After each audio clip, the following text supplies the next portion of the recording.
A paz do Senhor, meus irmãos teólogos, tudo bem com vocês?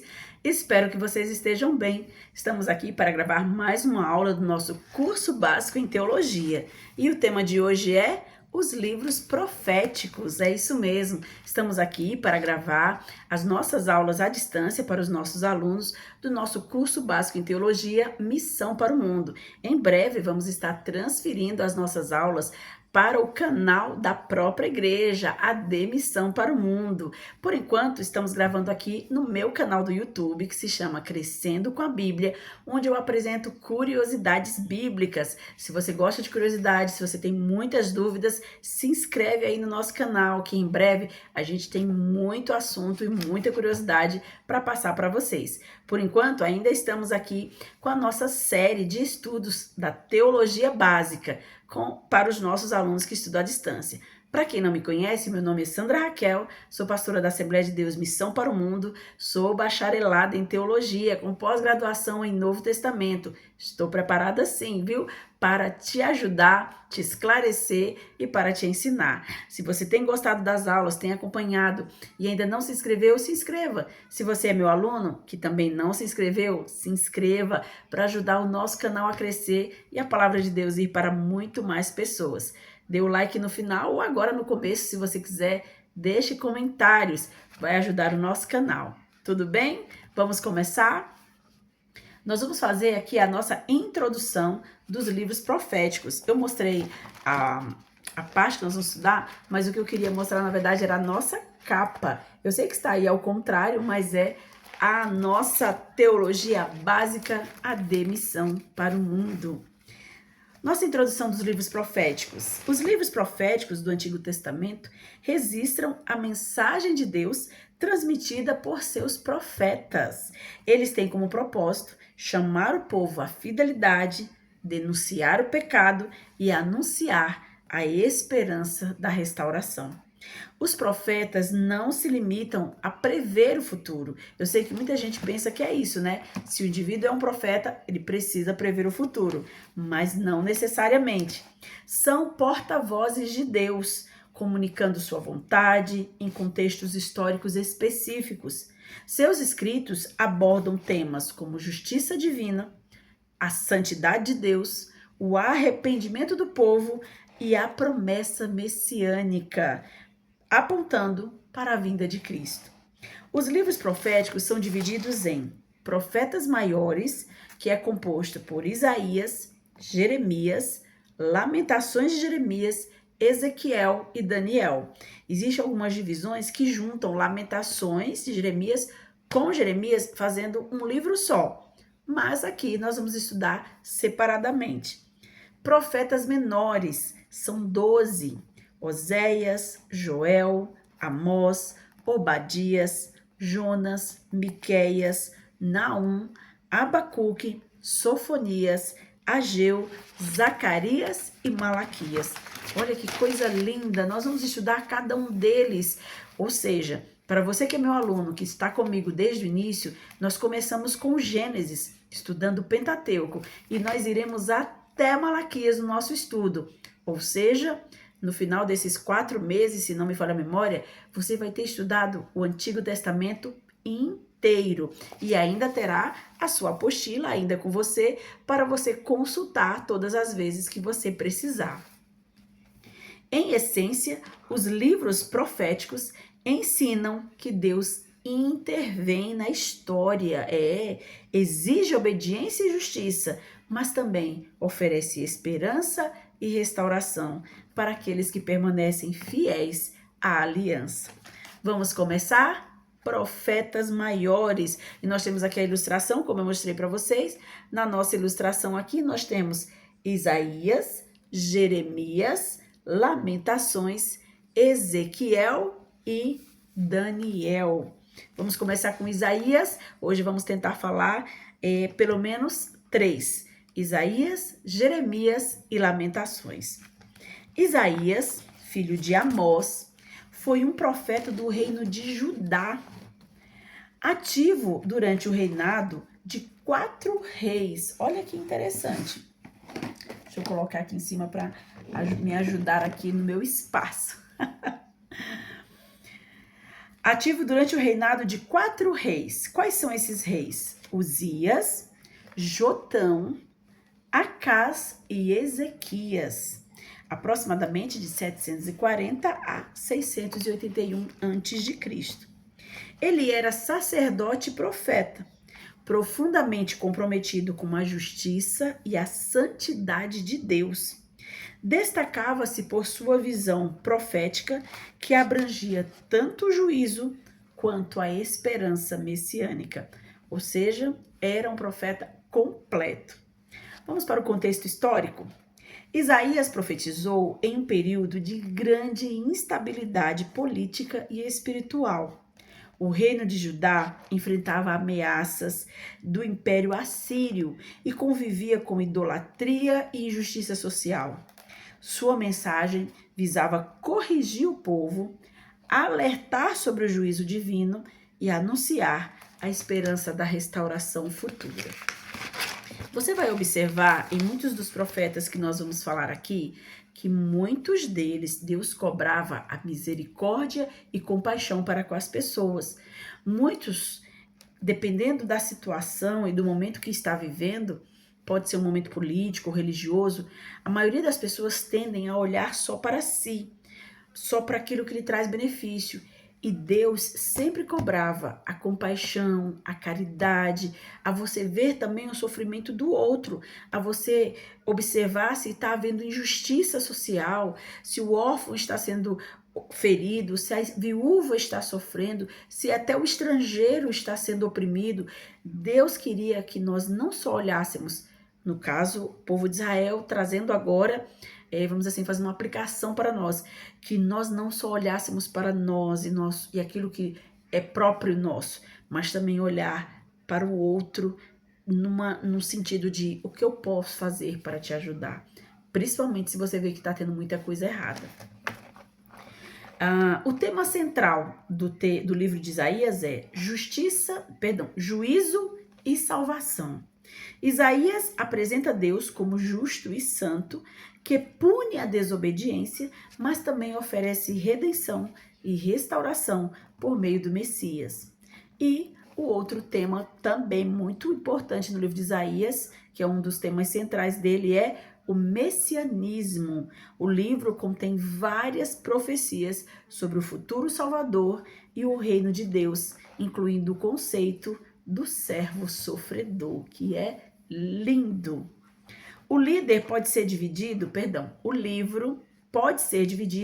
em grandes blocos temáticos. Se não me falar a memória, onde está escrito servo sofredor é Isaías 53. Se eu estiver errada, me perdoe, mas eu acho que é. O livro pode ser dividido em grandes blocos temáticos. Primeiro bloco, do capítulo 1 ao 12, nós podemos dividir como chamado ao arrependimento e juízo sobre Judá.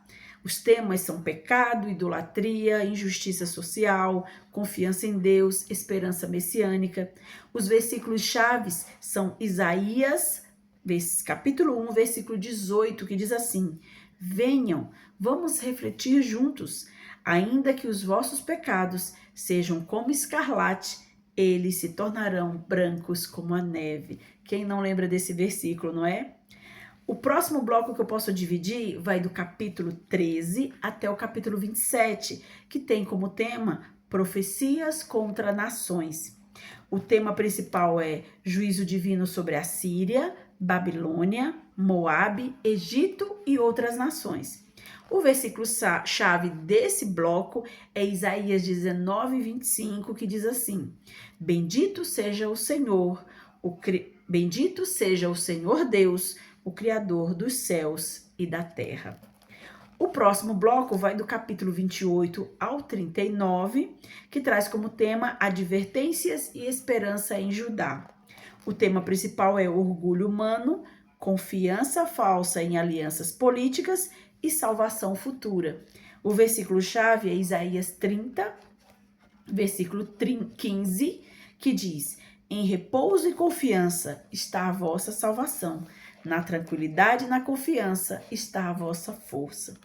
E o último bloco vai do capítulo 40 ao 66, que tem como tema consolação e salvação futura. Os temas principais são grandeza de Deus, conforto aos aflitos, promessa do Messias e restauração final. Os versículos-chave são mais de um. É Isaías 9:6, que são as profecias messiânicas, porque o menino vos nasceu, um filho se vos deu. Vou deixar para você ler aí. Isaías 53:5, acertei, o servo sofredor, mas ele foi ferido por causa das nossas transgressões e moído por causa das nossas iniquidades. E o último, Isaías 61:1, missão do ungido, anunciar as boas novas aos oprimidos. Que capítulos maravilhosos, não é? Principais temas, de forma resumida: santidade de Deus, julgamento sobre o pecado, chamado ao arrependimento, justiça social, promessa messiânica e restauração de Israel. Então, você ficou curioso de saber mais? Leia o livro de Isaías, que eu tenho certeza que o próprio Deus vai falar com você. Vamos para o livro de Jeremias. Jeremias, filho de Ilquias, foi um profeta de Judá, chamado por Deus ainda jovem. Atuou durante os reinados de Josias, Jeoacás, Jeoías, Joaquim, Jeconias e Zedequias, aproximadamente 627 a 586 a.C. Conhecido como profeta chorão, devido à sua sensibilidade diante da desobediência de Judá e das tragédias que sobreviriam ao povo, sua vida pessoal foi marcada por sofrimento e oposição por causa de sua mensagem. Jeremias é aquele tipo de profeta que a maioria quer ser, mas se lesse o livro de Jeremias, iria ver que é melhor não ser. Que é você profetizar uma coisa ruim, as pessoas não acreditarem e você saber que aquilo vai acontecer. Isso é muito, muito ruim. Isso traz muito sofrimento para quem consegue ver, enquanto ninguém está vendo. E você sabe que aquilo vai acontecer. Vamos para o contexto histórico? Jeremias profetizou em um período de decadência moral, política e espiritual de Judá. O reino de Judá enfrentava ameaças crescentes da Babilônia e resistia ao chamado de Deus para o arrependimento. Ele testemunhou a queda de Jerusalém e o exílio babilônico em 586 a.C., eventos centrais em sua profecia. Viu só o que eu falei? Por isso que ele sofria, porque ele profetizou algo, ninguém acreditou nele, as pessoas não acreditavam. Leia o livro de Jeremias que você vai ver o que eu estou dizendo. E ele sofria porque ele sabia que ia acontecer. E é uma pena que as pessoas não se arrependiam.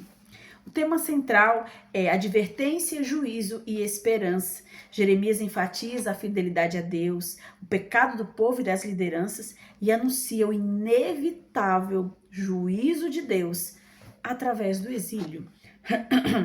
Ao mesmo tempo, ele apresenta a promessa da restauração futura, incluindo a famosa profecia da nova aliança, que é muito linda.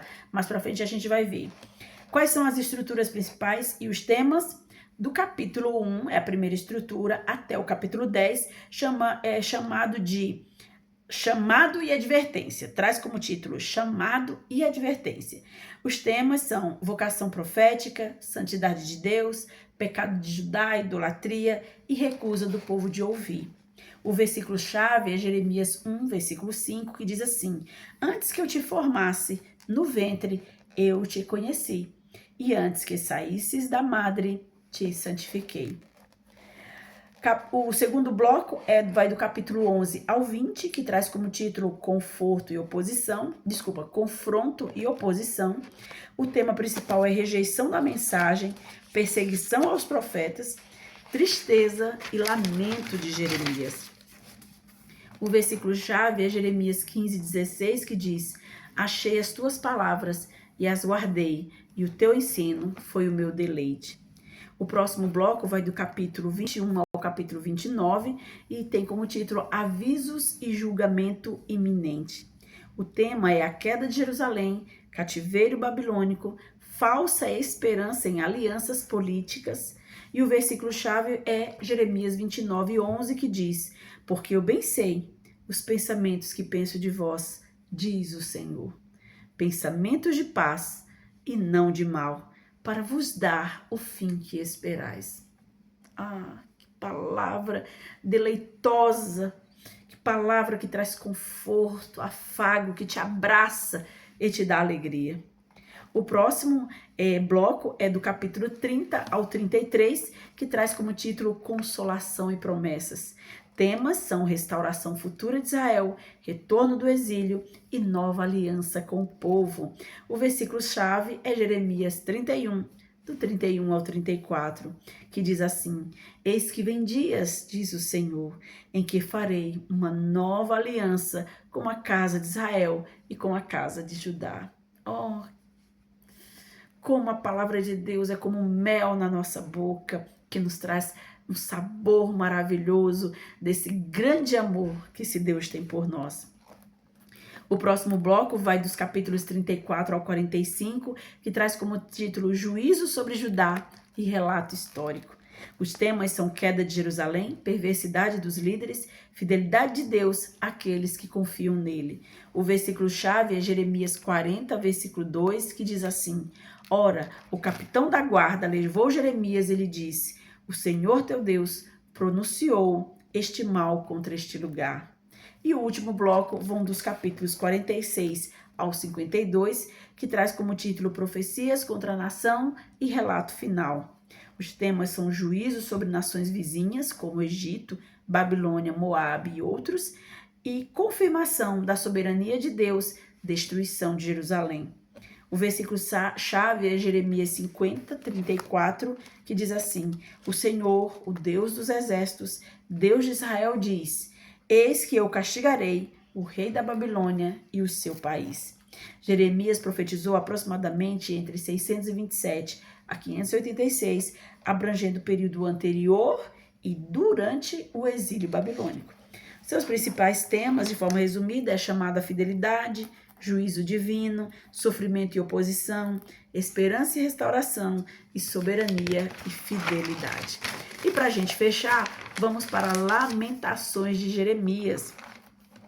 As Lamentações foi escrito logo após a queda de Jerusalém em 586 a.C., quando o povo de Judá foi levado ao exílio na Babilônia.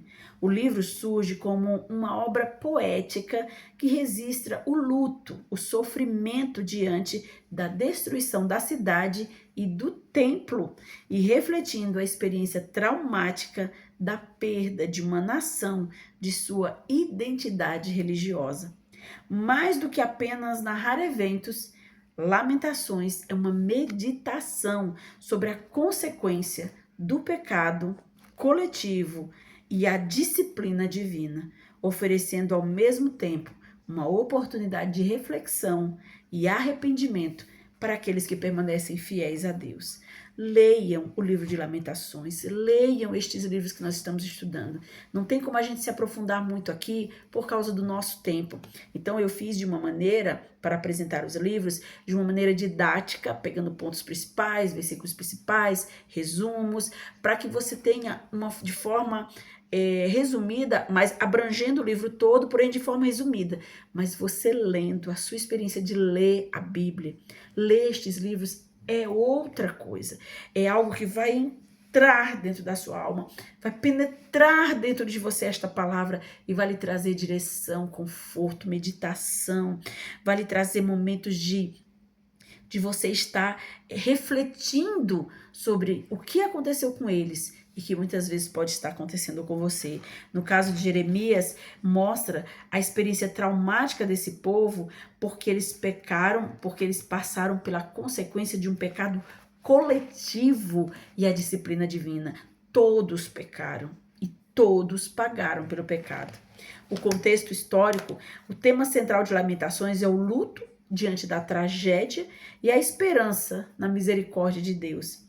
O livro expressa a dor profunda do povo e do próprio profeta diante da destruição de Jerusalém, reconhecendo que o sofrimento é resultado do pecado e da desobediência a Deus.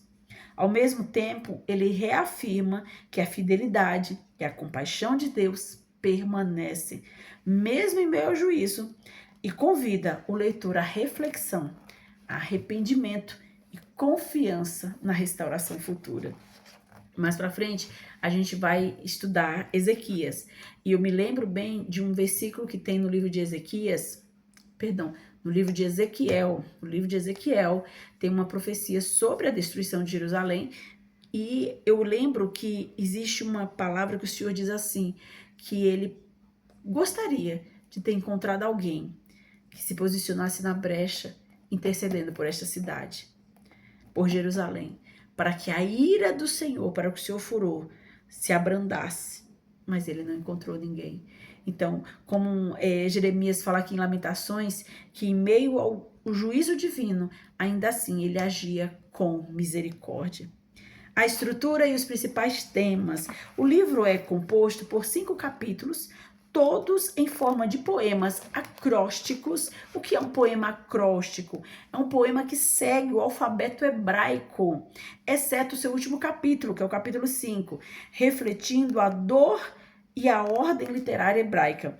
Refletindo a dor, usando uma forma literária hebraica, que era muito utilizada, que era o acróstico, seguindo a letra do alfabeto hebraico. Então, cada um desses capítulos, eles possuem 22 versículos, que é a quantidade de letras do alfabeto hebraico. Então, cada versículo, ou às vezes cada trecho, inicia-se com aquela letra. Então, eles vão até a última, e aí de novo faz a mesma coisa. Então, capítulo 1, a primeira divisão. Lamento pela cidade caída. Jerusalém, outrora gloriosa, está desolada. O versículo-chave é Lamentações 1:1, que diz assim: como está sentada solitária a cidade que foi cheia de povo. Capítulo 2, a ira de Deus sobre o povo. O tema é a punição divina, destruição física e espiritual e dor do povo. O versículo-chave é Lamentações 2:13, que diz assim: o Senhor fez o que tinha determinado, cumpriu a palavra que pronunciou contra nós. Capítulo 3, oração pessoal e esperança. Tema: sofrimento individual e coletivo, confiança em Deus.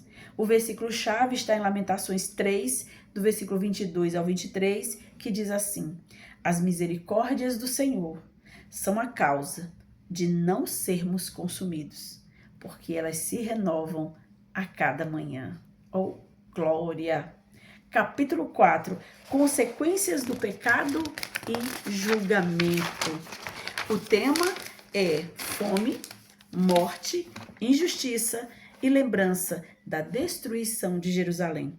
O versículo-chave é Lamentações 4:22, que diz assim: o Senhor executou o que havia determinado, cumpriu a palavra que pronunciou contra nós. Repetiu, não é? E o capítulo 5 é a oração final e súplica pela restauração. O tema é a súplica pelo retorno da misericórdia divina, esperança de restauração.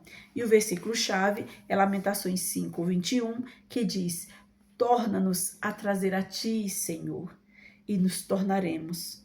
Renova os nossos dias como dantes. Que lindo, não é?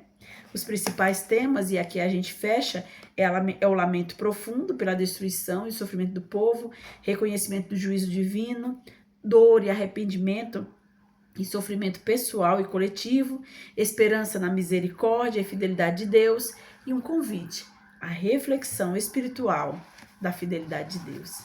Que você possa aproveitar esses períodos em que nós estamos estudando estes livros tão maravilhosos para ler a Bíblia. Leia os profetas, leia. Não tem experiência melhor do que você se alimentar direto na fonte.